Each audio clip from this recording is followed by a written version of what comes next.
मित्रांनो नमस्कार. वेबमिरची IT सोल्युशन्समध्ये आपण सर्वांचं स्वागत. या व्हिडिओमध्ये आपण पाहणार आहोत बेसिक्स ऑफ बिझनेस वेबसाईट. म्हणजे कोणतीही वेबसाईट तयार करण्यापूर्वी आपल्याला कोणत्या कोणत्या गोष्टीची माहिती असणं गरजेचं आहे. सर्वात अगोदर मनात प्रश्न असतो की what is the business website. म्हणजे बिझनेस वेबसाईट म्हणजे नेमकं काय. बिझनेस वेबसाईट म्हणजे तुमचं ऑनलाईन कॅटलॉग किंवा तुमच्या व्यवसायाची ऑनलाईन माहिती पुस्तिका किंवा तुमच्या बिझनेसचं ऑनलाईन ब्रोशर. दुसरा प्रश्न असतो की खरंच आपल्याला बिझनेस वेबसाईटची गरज आहे का.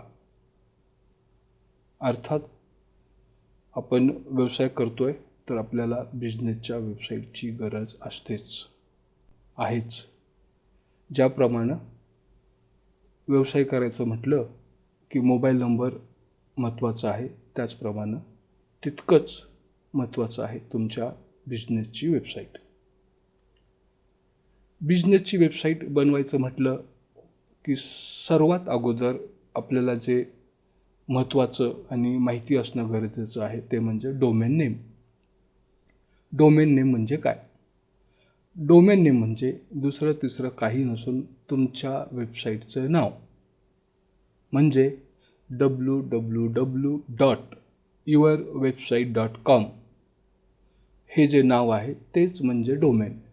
हे डोमेन आपल्याला इंटरनॅशनली रजिस्टर करावं लागतं. ते रजिस्टर केल्यानंतर त्या डोमेनचं किंवा त्या नावाचा वापर आणखी दुसरं कोणी करू शकत नाही. तर डोमेन रजिस्टर करताना आपल्याला काही महत्त्वाच्या गोष्टी माहिती असणं गरजेचं आहे की रजिस्ट्रेशन करताना ते डोमेन आपल्या नावावरतीच रजिस्टर्ड पाहिजे.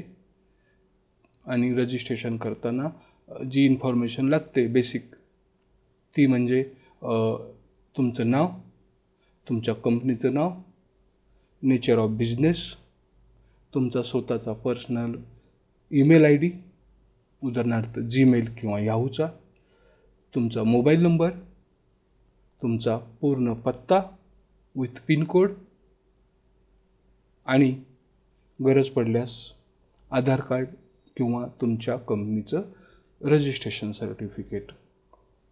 बऱ्याचदा काय होतं की कस्टमर त्यांच्या डोमेनचं नाव रजिस्टर करतं आणि नंतर 2-3 दिवसानं फोन येतो की सर ते रजिस्टर केलेलं नाव चेंज करता येईल का. तर याचं उत्तर आहे एकदा रजिस्टर केल्यानंतर ते नाव चेंज करता येत नाही. त्याचे रजिस्ट्रेशनचे जे काही पैसे आहेत अर्थात ते वेस्ट होतात. पण आपण गरज पडल्यास नवीन डोमेन नेम रजिस्टर करू शकतो. पुढचा विषय आहे डोमेन ट्रान्सफर. जिथून आपण आपल्या वेबसाईटचं रजिस्ट्रेशन किंवा डोमेनचं रजिस्ट्रेशन केलेलं आहे आणि काही कारणास्तव सर्व्हिस आवडली नाही किंवा काही टेक्निकल प्रॉब्लेम असेल तर ज्या पद्धतीनं मोबाईलमध्ये मोबाईल पोर्टेबिलिटी प्रकार आहे तसंच डोमेनमध्ये डोमेन ट्रान्सफर प्रकार असतो. आपण खूप सोप्या पद्धतीनं आपलं डोमेन एका सर्व्हिस प्रोव्हायडरकडून दुसऱ्या सर्व्हिस प्रोव्हायडरकडं आपण ट्रान्सफर करू शकतो. पुढचा महत्त्वाचा विषय आहे वेब होस्टिंग. वेब होस्टिंग म्हणजे आपण डोमेन रजिस्टर केल्यानंतर सर्व्हरवरती आपल्या वेबसाईटसाठी आपल्याला काही स्पेस विकत घ्यावी लागते. सर्व्हर म्हणजे असा कम्प्युटर जो 24 तास आणि 365 दिवस चालू असतो, जेणेकरून आपली वेबसाईट कोणी ओपन केल्यानंतर आपल्या वेबसाईटच्या फाईल्स कुठे आहेत ते डोमेनमध्ये कन्फिगर करावं लागतं आणि ती फाईल ॲक्सेस करण्यासाठी किंवा त्या फाईल्स किंवा ते आपल्या वेबसाईटचे पेजेस ॲक्सेस करण्यासाठी सर्व्हरवरती एक स्पेसिफिक स्पेस घेतलेली असते. त्या स्पेसलाच आपण सोप्या भाषेत होस्टिंग असं म्हणूयात. पुढचा महत्त्वाचा विषय आहे कॉर्पोरेट ईमेल्स. तुम्हाला माहिती आहे की जीमेल किंवा याहूवरती पाहिजे तेव्हा आपण पाहिजे तेवढा ईमेल क्रिएट करू शकतो. पण कॉर्पोरेट ईमेल ID म्हणजे तुमच्याच डोमेनवरती म्हणजे जीमेल किंवा याहूवरती आपला ईमेल ID ओपन न करता समजा तुमच्या वेबसाईटचं नाव आहे yourwebsite.com, तर sales@yourwebsite.com हा तुमचा कॉर्पोरेट ईमेल आय डी झाला, किंवा admin@yourwebsite.com हा तुमचा कॉर्पोरेट ईमेल आय डी झाला. अगदी support@yourwebsite.com सुद्धा. बरेचदा प्रश्न पडतो की हे कॉर्पोरेट ईमेल आय डी कुठून ॲक्सेस किंवा कसं ॲक्सेस करायचं. उदाहरणार्थ webmail.yourwebsite.com असं टाकलं तर तुम्हाला तुमच्या ईमेल आय डी ॲक्सेस करता येतात, किंवा yourwebsite.com/mail. अगदी तुम्ही तुमच्या कॉर्पोरेट ईमेल आय डी जीमेलवरती सुद्धा घेऊ शकता. अर्थात त्या पेड आहेत, फ्री नसतात. आता फ्री ईमेल आय डी आणि पेड ईमेल आय डीमध्ये फरक काय आहे? पेड ईमेल आय डीला आपल्याला अर्थात पेमेंट करावं लागतं. उदाहरणार्थ जीमेलला सध्या एका ईमेल आय डीसाठी 4,500 रुपये प्रत्येक वर्षाला खर्च आहे. जर का 5 ईमेल आय डी पेड घ्यायचं म्हटलं तर साधारण 22,500 रुपये. तर आम्ही सजेस्ट करतो की पहिले 2-3 वर्ष जास्त खर्च न करता आम्ही ज्या 2, 3 किंवा 5 ईमेल आय डी फ्री देत आहोत त्या वापरा, आणि पुढं जसा बिझनेस ग्रो होईल त्यानुसार आपण आहे त्या ईमेल आय डी अपग्रेड करू शकतो, किंवा जीमेलला सुद्धा मायग्रेट करता येतात. पुढचा महत्त्वाचा विषय आहे SSL. SSL हे दुसरं तिसरं काही नसून तुमच्या वेबसाईटची सिक्युरिटी. थोडक्यात तुमची वेबसाईट कोणीही इझिली हॅक करू नये आणि आपली वेबसाईट खूप चांगल्या पद्धतीनं सिक्युअर पद्धतीनं ओपन व्हावी. याचा फायदा असा आहे, जर का वेबसाईटला SSL असेल तर गुगलमध्ये रँकिंगसुद्धा इम्प्रूव्ह व्हायला त्याची मदत होते.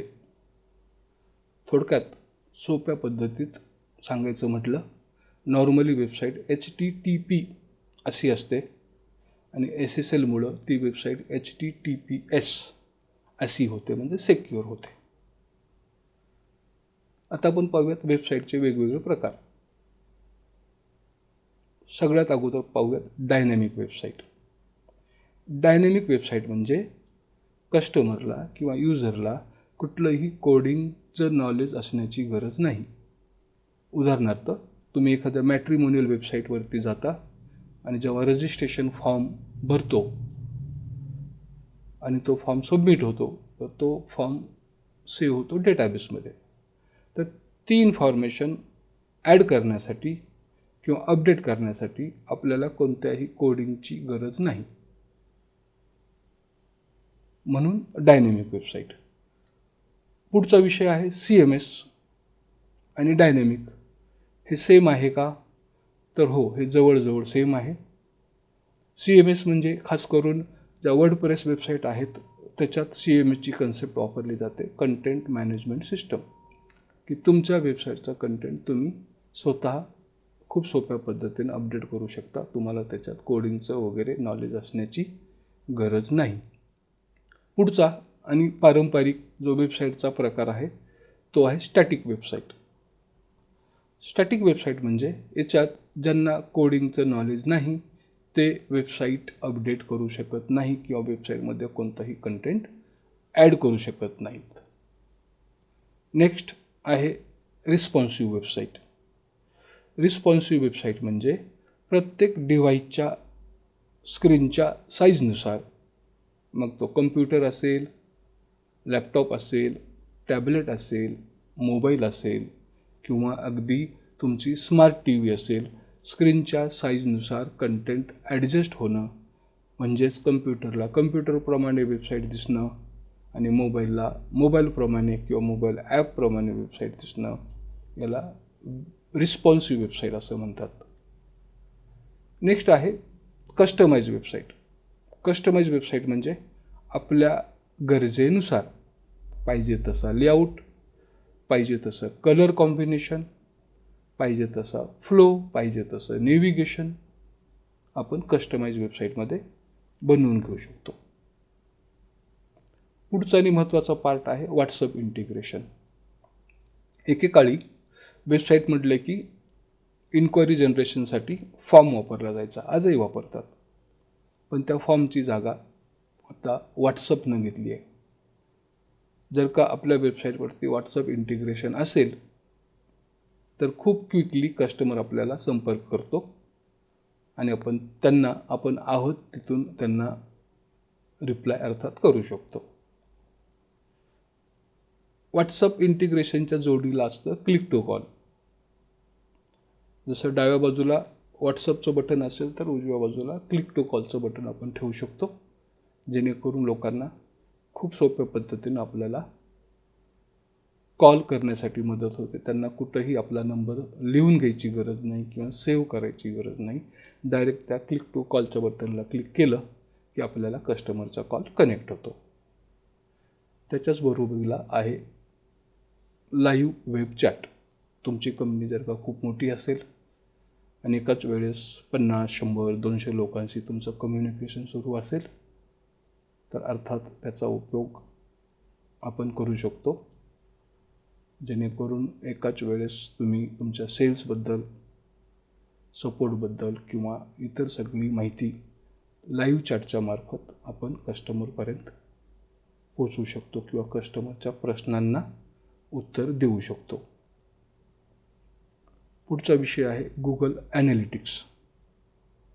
वेबसाईट तर बनवली, पण ती वेबसाईट कुठून पाहिली, किती लोकांनी पाहिली, कोणतं पेज पाहिलं गेलं, किती वेळ पाहिलं गेलं, किती वेळा कस्टमर रिपीट आला, कुठल्या देशातून किंवा कुठल्या राज्यातून किंवा कुठल्या शहरातून जास्त आपली वेबसाईट पाहिली जाते, अशी सर्व प्रकारची माहिती आपल्याला अर्थात गुगल ॲनालिटिक्समुळं उपलब्ध होते.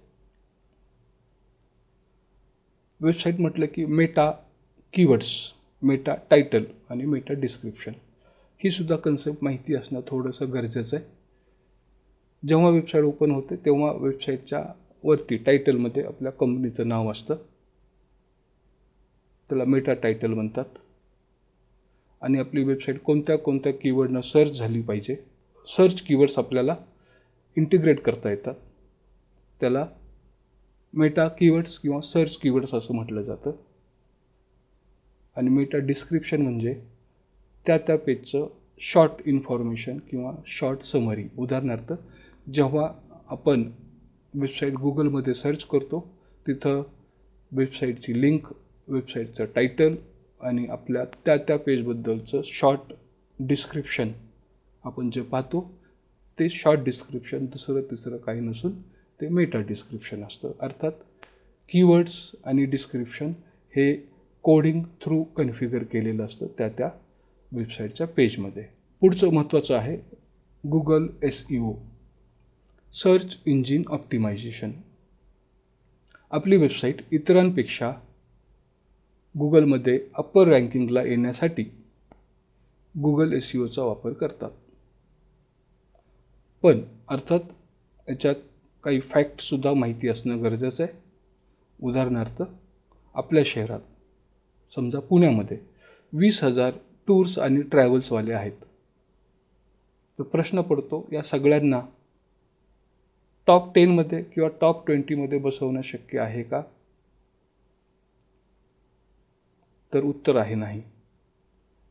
पण बरेच SEO करणारे आपल्यापर्यंत येतात आणि सर, आम्ही असं करू, आम्ही तसं करू, आम्ही तुमची वेबसाईट रँकिंगमध्ये आणू, टॉप 10मध्ये येईल, टॉप 5मध्ये येईल, अशी कमिटमेंट देतात. आणि अर्थात आपण त्या कमिटमेंटला बळी पडतो आणि नंतर कळतं की अरे नाही, हे प्रॅक्टिकली तेवढं सोपं नाही किंवा शक्यसुद्धा नाही.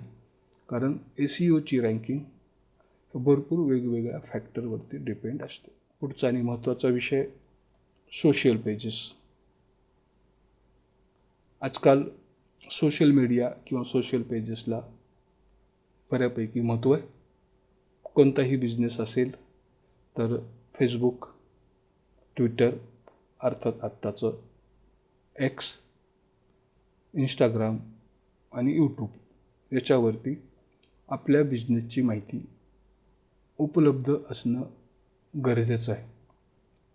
मी तर म्हणेन की प्रत्येकाचं स्वतःचं यूट्यूब चॅनल असावं. आपण जे जे काम करतो आहे, जे जे प्रोडक्ट्स बनवतो आहे किंवा ज्या ज्या सर्व्हिसेस देतो आहे त्याची वेळोवेळी रेकॉर्डिंग करून ती आपल्या यूट्यूबच्या चॅनलवरती अपलोड करायला पाहिजे, जेणेकरून आपल्या कामाची, आपल्या सर्व्हिसेसची व्हिजिबिलिटी इंटरनेटवरती वाढेल आणि आपला व्यवसाय वाढण्यासाठी नक्कीच त्याची मदत होईल. पुढचा विषय आहे ब्लॉग. आता सोशल मीडिया हा प्रकार आत्ता आला, पण त्याच्या अगोदर ब्लॉग बऱ्याच वर्षापासून आहे. ब्लॉग म्हणजे खास करून ब्लॉगचा उपयोग होतो आर्टिकल्स लिहिण्यासाठी किंवा वेगवेगळ्या बातम्या पब्लिश करण्यासाठी. blogger.com आणि blogspot.com ह्या त्यापैकी एक महत्त्वाच्या वेबसाईट आहेत, जिथे आपण आपल्या व्यवसायाचा किंवा अगदी पर्सनल ब्लॉगसुद्धा आपण तयार करू शकतो. ज्या प्रकारे सोशल मीडिया आहे किंवा सोशल मीडियाचे पेजेस तयार करता येतात, त्याच पद्धतीनं आपल्याला आपला स्वतःचा ब्लॉग तयार करता येतो आणि सोशल मीडियाच्या पेजेसच्या बरोबर ब्लॉगची लिंकसुद्धा आपल्याला वेबसाईटवरती कन्फिगर करता येते. वेबसाईट थीम्स आणि प्लगिन्स. वेबसाईट थीम्स म्हणजे आजकाल प्रत्येक गोष्टीमध्ये रेडीमेड प्रकार आहे. अर्थात त्याचे फायदेसुद्धा आहेत आणि काही तोटेसुद्धा आहेत. थीम्समध्ये की वेगवेगळ्या थीम्समधून आपण एखादी थीम सिलेक्ट करून गरजेनुसार आपण आपल्या बिझनेसची वेबसाईट तयार करू शकतो. काही थीम फ्री असतात, काही थीम अर्थात पेड असतात. पेड थीमला प्रीमियम म्हणतात. अर्थात प्रीमियम थीम्स वापरणं कधीही योग्य, जेणेकरून आपली वेबसाईटचं लुक अँड फील प्रोफेशनल आणि इंटरनॅशनल क्वालिटीचं दिसतं. कारण थीम जरी विकत घ्यायचा आपण विचार केला तरी ती कॉस्ट वर्थ असते आणि त्याचा फायदा आपल्याला होतो. आता सगळ्यात महत्त्वाचं आपण पाहूयात, वेबसाईट बनवण्यासाठी कोणत्या कोणत्या कंटेंटची गरज असते. लोगो शक्यतो हॉरिझॉन्टल रेक्टँगल असावा, व्हर्टिकल नसावा किंवा अगदी स्क्वेअरही नसावा. रेक्टँगल असण्याचा फायदा असा की कम्प्युटर, टॅबलेट आणि मोबाईल डिव्हायसेसवरती रेक्टँगल लोगो प्रॉपर व्हिजिबल होतो आणि बाकीचं कंटेंटही चांगल्या प्रकारे आपल्याला पुटअप करता येतं. त्याच्यासाठी लोगो हा शक्यतो रेक्टँगल साईजमध्ये असावा. पुढचं महत्त्वाचं आहे नेव्हिगेशन मेनू. आपण वेबसाईट म्हटलं की home, about us, product and services आणि इतर लिंक पाहत असतो. तर आपल्या वेबसाईटमध्ये कोणत्या कोणत्या लिंक्स किंवा कोणते कोणते नेव्हिगेशनचे मेनू ॲटम्स पाहिजेत याबद्दल आपल्याला थोडीशी क्लॅरिटी असणं गरजेचं आहे वेबसाईट डेव्हलप करताना. स्टँडर्ड लिंक्स असतात त्या असतात home, about us, products and services, photo gallery, video gallery, testimonials or review किंवा कॉन्टॅक्ट अस. तर ज्या पद्धतीनं हेडर मेनू महत्त्वाचा आहे, त्याच पद्धतीनं फुटर लिंक्ससुद्धा महत्त्वाच्या आहेत. तर आपल्या गरजेनुसार हेडरला कोणत्या लिंक ठेवायच्या आणि फुटरला कोणत्या लिंक ठेवायच्या यासुद्धा आपल्याला वेबसाईट डेव्हलप करताना माहिती असणं गरजेचं आहे किंवा त्याच्यावरती थोडासा विचार केला जाणं गरजेचं आहे. वेबसाईट म्हटलं की स्लायडर असतो, अर्थात ॲनिमेटेड स्लायडर्स. तर त्याच्यात वेगवेगळ्या 4 ते 5 इमेजेस वापरणं अपेक्षित असतं. अर्थात तुमच्या कंपनीचं प्रोफाईल म्हणजे कंपनी कधी सुरू झाली, कोणी सुरू केली, काय प्रोडक्ट्स आहेत, काय सर्व्हिसेस आहेत, अगदी टर्नओव्हर काय आहे किंवा बाकीची कंपनीबद्दल जी जी माहिती आपल्याला ठेवणं गरजेचं आहे ते म्हणजे अबाउट अस किंवा कंपनी प्रोफाईल. आजकाल खूप सोप्या पद्धतीनं ChatGPTवरती सुद्धा आपल्याला आपल्या कंपनीची प्रोफाईल तयार करता येते. पुढचं आहे products and service information. Business म्हटलं की एकतर तुमचं प्रोडक्ट्स असणार आहे किंवा सर्व्हिस असणार आहे. तर त्या प्रोडक्टची माहिती, त्या सर्व्हिसेसची माहिती.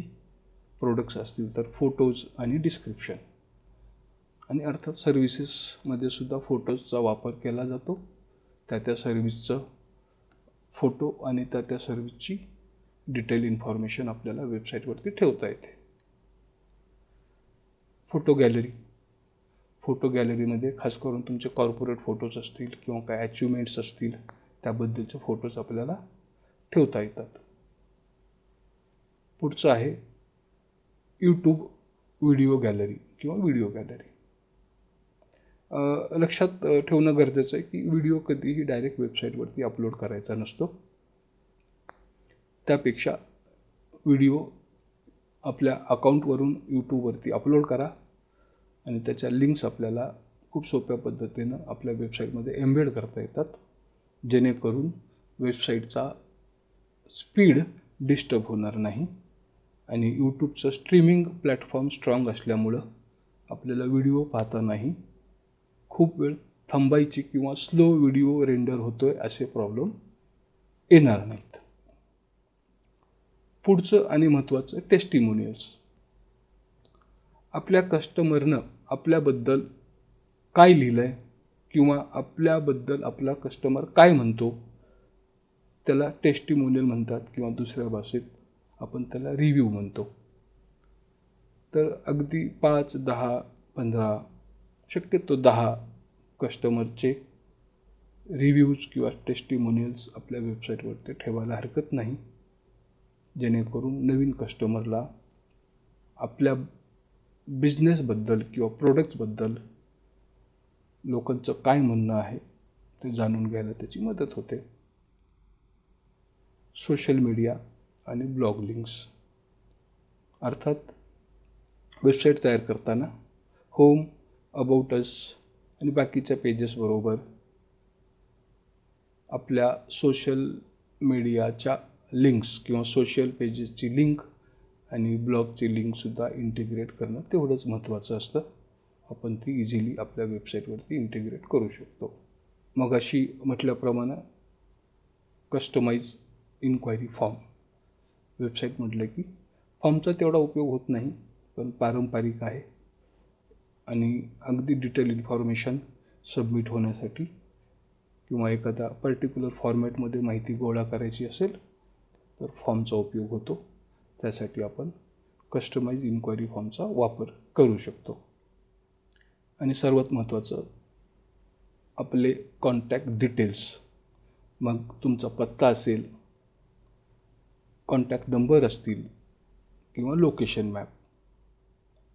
हे सगळं पाहिल्यानंतर आपल्या मनात एक प्रश्न असेल की साधारण वेबसाईट बनवायला किती दिवस लागतात? 8 ते 9 दिवस लागतात. प्रोसेस काय असते की अगोदर आमचे जे वेगवेगळे प्लॅन्स आहेत त्याची परिपूर्ण माहिती घ्या. गरज पडल्यास त्याचा ऑनलाईन झूमवरती डेमो घ्या. ऑफिसला येणं शक्य असेल तर ते जास्त आणखी फायद्याचं ठरतं. डेमो घेतल्यानंतर योग्य प्लॅन निवडा. प्लॅन निवडल्यानंतर तो प्लॅन बुक करा. प्लॅन बुक झाल्यानंतर आपण व्हॉट्सअपवरती त्याचा ग्रुप तयार करतो. त्या ग्रुपमध्ये मी, तुम्ही, तुमचे कलिग्स आणि माझे 4 ते 5 डिझायनर्स त्या ग्रुपमध्ये असतात. त्यापैकी एका डिझायनरला आपले काम असाईन केले जाते. मग त्याच ग्रुपवरती तुमच्याकडून काय काय डेटा येणं अपेक्षित आहे त्याची एक स्टँडर्ड लिस्ट पाठवली जाते. त्याचबरोबर तुमच्या उद्योगासाठी किंवा तुमच्या बिझनेससाठी कोणती थीम योग्य आहे त्याची लिंकसुद्धा पाठवली जाते. त्यापैकी एक थीम तुम्ही सिलेक्ट करायची असते आणि तुमच्याकडचा जो डेटा आहे तो ग्रुपवरती पाठवायचा असतो. आपण पाठवलेला डेटा त्या थीमवरती छानपैकी पुटअप करून झाल्यानंतर तो वेगवेगळ्या डिव्हाइसेसवरती चेक केला जातो. म्हणजे कम्प्युटरला, मोबाईलला, टॅबलेटला किंवा इतर.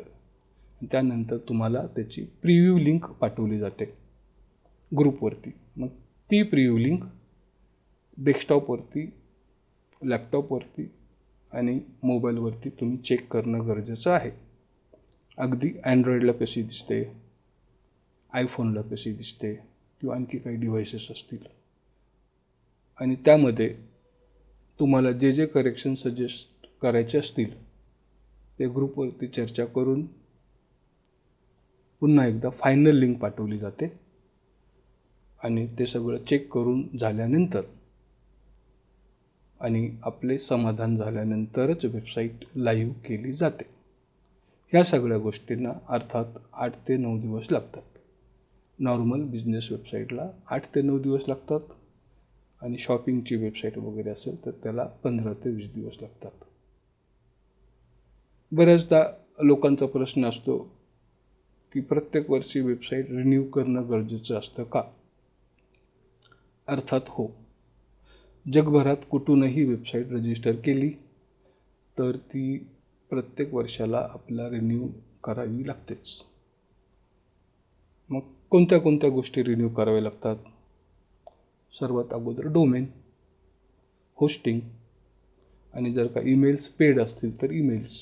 बऱ्याचदा फ्री ईमेल्स असतील तर आपल्याला फ्री ईमेल रिन्यू करायची गरज नसते. ते डोमेन आणि होस्टिंगच्या बरोबर बाय डिफॉल्ट रिन्यू होतात. बऱ्याच वेळा कस्टमर विचारतात की वेबसाईट रिन्यू केली, याचा अर्थ आम्ही काही एडिटिंग वगैरे करू शकतो किंवा त्याच्यात काही एडिटिंगचे चार्जेस इन्क्लूड वगैरे आहेत का? तर डोमेन आणि होस्टिंग रिन्युअलमध्ये अर्थात एडिटिंगचे चार्जेस इन्क्लूड नसतात. आपण वर्षातून एकदा किंवा 2 वर्षातून एकदा गरजेनुसार वेबसाईट एडिट करू शकतो. त्याचे जे काही नॉमिनल एडिटिंग चार्जेस आहेत ते आपल्याला वेगळे पे करावे लागतात. ही बेसिक इन्फॉर्मेशन आपण पाहिली कोणत्याही बिझनेस वेबसाईट बनवण्यासाठी ज्याची गरज असते. आता बाकीचे काही ॲडिशनल इन्फॉर्मेशन पाहूयात ज्याची तुम्हाला गरज लागू शकते, किंवा खास करून ई-कॉमर्स आणि ऑनलाईन शॉपिंगची वेबसाईट बनवायची असेल तर थोडीशी वेगळी इन्फॉर्मेशनसुद्धा आपल्याला माहिती असणं गरजेचं आहे. सर्वात अगोदर what is the online website builder? आपण GoDaddy, होस्टिंजर किंवा बिग रॉक किंवा इतर वेबसाईटवरती पाहिलं असेल. डोमेन रजिस्टर केल्यानंतर त्यांचा आग्रह असतो की त्यांच्या ऑनलाईन बिल्डरचा वापर करून आपण वेबसाईट डिझाईन करू शकतो. अर्थात त्याचे काही फायदे आहेत आणि भरपूर लिमिटेशन्स आहेत. रेडीमेड डिझाईन असतात तर त्याच्यात आपली रिक्वायरमेंट फुलफिल होईलच असं नाही, पण काही लोकांना ते परवडतं किंवा सफिशियंट असतं. लोक ऑनलाईन वेबसाईट बिल्डरचा वापर करतात.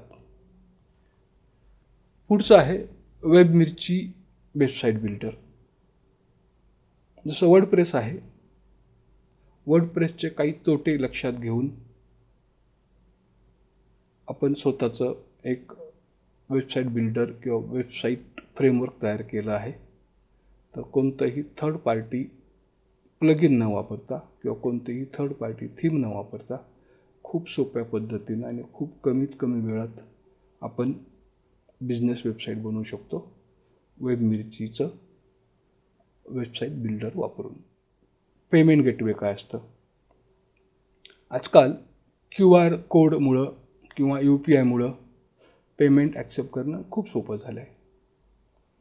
पण जर का क्रेडिट कार्डनं पेमेंट तुम्हाला ॲक्सेप्ट करायचं असेल की एखादा कस्टमर विचारतो की मला क्रेडिट कार्ड वापरायचं आहे, तर त्या केसमध्ये आपल्याला पेमेंट गेटवेचा उपयोग होऊ शकतो.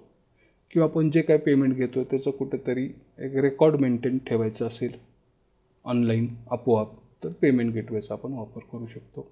CC ॲव्हेन्यू, रेझरपे, पेयूमनी आणि इन्स्टामोजो हे आता कॉमनली वापरले जाणारे पेमेंट गेटवे आहेत. याच्याबरोबर आपण पेमेंट गेटवे रजिस्ट्रेशन झाल्यानंतर जर का खूप कमी किमतीमध्ये आपल्याला आपलं ऑनलाईन स्टोअर तयार करायचं असेल तरी आपण ते तयार करू शकतो. उदाहरणार्थ रेझर पेला रजिस्ट्रेशन झाल्यानंतर, KYC पूर्ण झाल्यानंतर, आपलं पाहिजे ते अकाउंट कनेक्ट झाल्यानंतर रेझर पेच्या डॅशबोर्डमधून आपण ऑनलाईन स्टोअर तयार करू शकतो. आणि त्याचा उपयोग असा होतो की समजा आपण साधी वेबसाईट बनवली, खूप मोठी ई-कॉमर्स वेबसाईट न बनवता, उदाहरणार्थ home, about us, products and services, आणि त्याच्या शेजारी जर काही स्टोअरची लिंक ठेवली तर लोक त्या स्टोअरच्या लिंकवरती क्लिक करून आपल्या प्रोडक्टबद्दलची माहिती पाहू शकतात किंवा सर्व्हिसेसबद्दलची माहिती पाहू शकतात आणि त्याचं पेमेंट ऑनलाईन करू शकतात. अर्थात पेमेंट सक्सेसफुल झाल्यानंतर एक नोटिफिकेशन बायरला जातं आणि एक नोटिफिकेशन सप्लायरलासुद्धा जातं ईमेलवरती. तर पुढचं आपण पाहूयात ई-कॉमर्स वेबसाईट म्हणजे काय असतं. ई-कॉमर्स वेबसाईट दुसरं तिसरं काही नसून ऑनलाईन शॉपिंगची वेबसाईट म्हणजे ई-कॉमर्स. आजकाल सांगायची गरज नाही, कारण आपण ॲमेझॉन, फ्लिपकार्ट हे जे ऑनलाईन पोर्टल वापरतो आहे तेच ई-कॉमर्सचं उत्तम उदाहरण आहे. वर्डप्रेस म्हणजे काय? वर्डप्रेस ही वर्ल्डवाईड वापरली जाणारी CMS प्रणाली आहे, म्हणजे content management system. Ready themes असतात आणि खूप सोप्या पद्धतीनं खूप कमी वेळात वर्डप्रेसचा वापर करून वेबसाईट तयार होते. बेनिफिट्स ऑफ वर्डप्रेस, फायदे जर का सांगायचं म्हटलं, कमी वेळात चांगली वेबसाईट बनते. आणि थोडक्यात डिसॲडव्हान्टेजेस सांगायचं म्हटलं तर खूप आहेत, आणि त्याचं मेन कारण आहे थर्ड पार्टी थीम्स आणि थर्ड पार्टी प्लगिन्स. खूप वेळा कोणत्या प्लगिनमध्ये किंवा कुठल्या थीममध्ये काय आहे सिक्युरिटीच्या दृष्टीनं ते आपल्याला माहिती नसतं. त्याच्यामुळं वेबसाईट खूप इझिली किंवा बऱ्याचदा हॅक होते. आपण जर का गुगलला जाऊन चेक केलं वर्डप्रेस वेबसाईट हॅकिंग स्टॅटिस्टिक्स, तर त्यावरती आपल्याला बऱ्यापैकी माहिती उपलब्ध होईल. वर्डप्रेसचंच ई-कॉमर्स वेबसाईट बनवण्यासाठीचं जे एक्सटेन्शन आहे किंवा प्लगिन आहे ते आहे WooCommerce. WooCommerceचा वापर करून आपण खूप चांगली ऑनलाईन शॉपिंगची वेबसाईट कमीत कमी वेळात बनवू शकतो. अर्थात त्याच्यात फ्री थीम्स आहेत आणि प्रीमियम म्हणजे पेड थीमसुद्धा आहेत.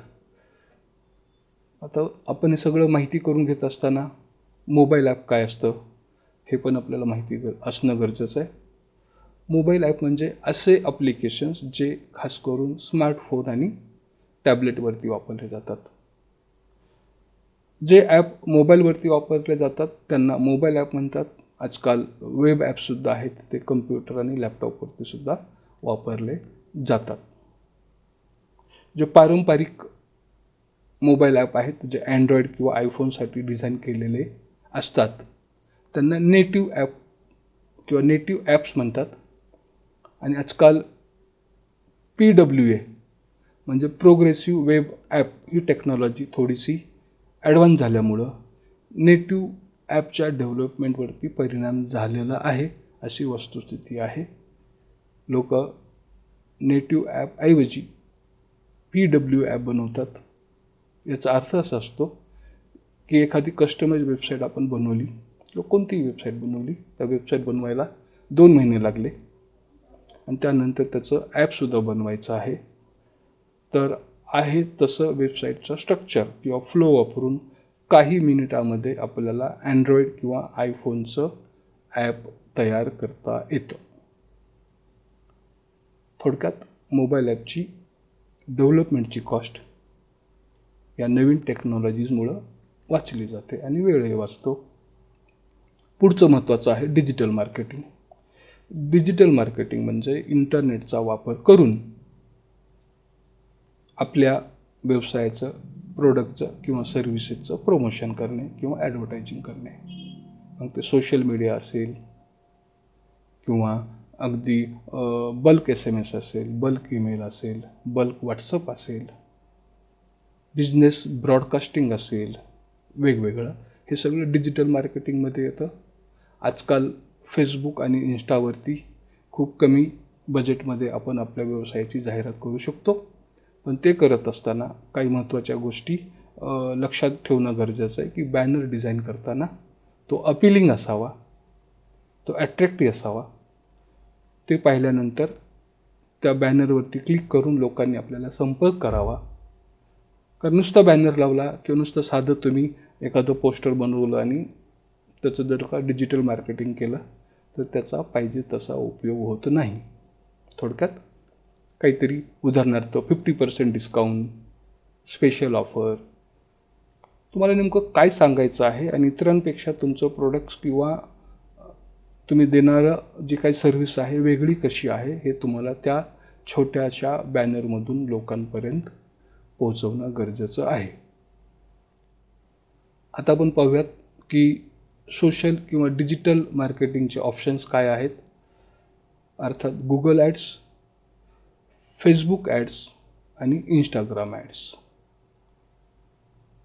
तर सर्वात स्वस्त आणि जर का मस्त असं म्हणायचं असेल तर फेसबुक आणि इंस्टाग्राम ॲड आपण अगदी 100 रुपयापासूनचं डेलीचं बजेट लावून खूप सोप्या पद्धतीनं व्हॉट्सअप बिझनेसच्या थ्रू आपण आपल्या ॲड्स ॲक्टिवेट करू शकतो आणि त्याच्यावरूनच आपल्याला डेली जे काही रिपोर्ट आहेत किंवा डिटेल्स आहेत ते पाहता येतात. कस्टमरसुद्धा आपल्याला अगदी फेसबुक किंवा इंस्टाग्रामच्या ॲड पाहिल्यानंतर जे रिप्लाय करतात ते रिप्लायज आपल्याला आपल्या व्हॉट्सअप बिझनेसवरती रिसीव्ह होतात. एवढं सगळं ऐकल्यानंतर पाहिल्यानंतर डोक्यात खिचडीसुद्धा होऊ शकते किंवा झाली असेल की वेबसाईट बनवताना नेमकं कोणत्या प्रकारची वेबसाईट बनवली पाहिजे. डायनॅमिक बनवली पाहिजे, स्टॅटिक बनवली पाहिजे का स्टॅटिक रिस्पॉन्सिव्ह बनवली पाहिजे.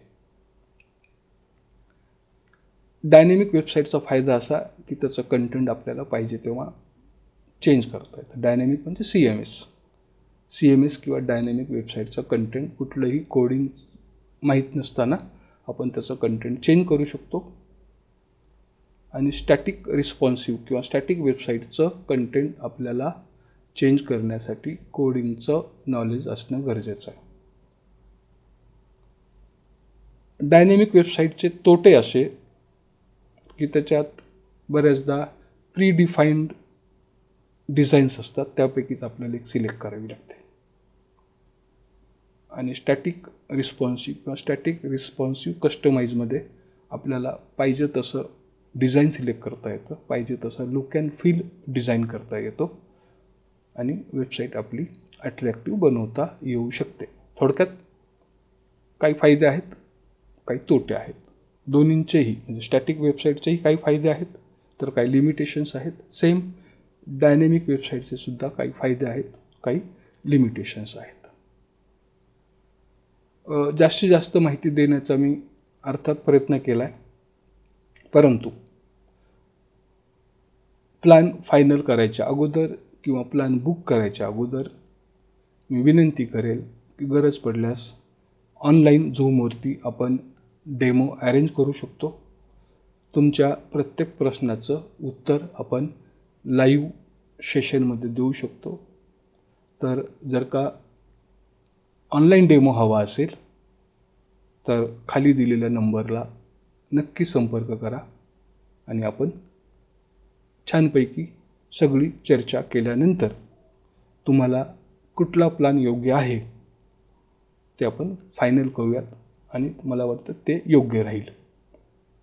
याचबरोबर आम्ही बनवलेल्या वेबसाईट्स पाहिजे असतील तर तुमचा नेचर ऑफ बिझनेस काय आहे त्याची माहिती खाली दिलेल्या नंबरला व्हॉट्सअप करा. तुमच्या बिझनेसशी रिलेव्हंट आम्ही बनवलेल्या वेबसाईटच्या लिंक्स आम्ही तुम्हाला नक्की पाठवू. याचबरोबर आपण ज्या प्रकारे ही बेसिक माहिती पाहिली त्याच प्रकारे आमचे जे वेगवेगळे प्लॅन्स आहेत त्याचाही व्हिडिओ आपण बनवला आहे. तो वरती जी लिंक आहे आपण ज्याला आय बटन म्हणतो त्या लिंकवरती क्लिक करून तो व्हिडिओ पहा, सगळे प्लॅन समजून घ्या. त्या ऑफर प्लॅनची लिंक या व्हिडिओच्या डिस्क्रिप्शनमध्ये सुद्धा आहे किंवा अगदी एंड स्क्रीनमध्ये सुद्धा आपल्याला या व्हिडिओची लिंक पाहायला मिळेल. तर थँक्यू व्हेरी मच. जय हिंद.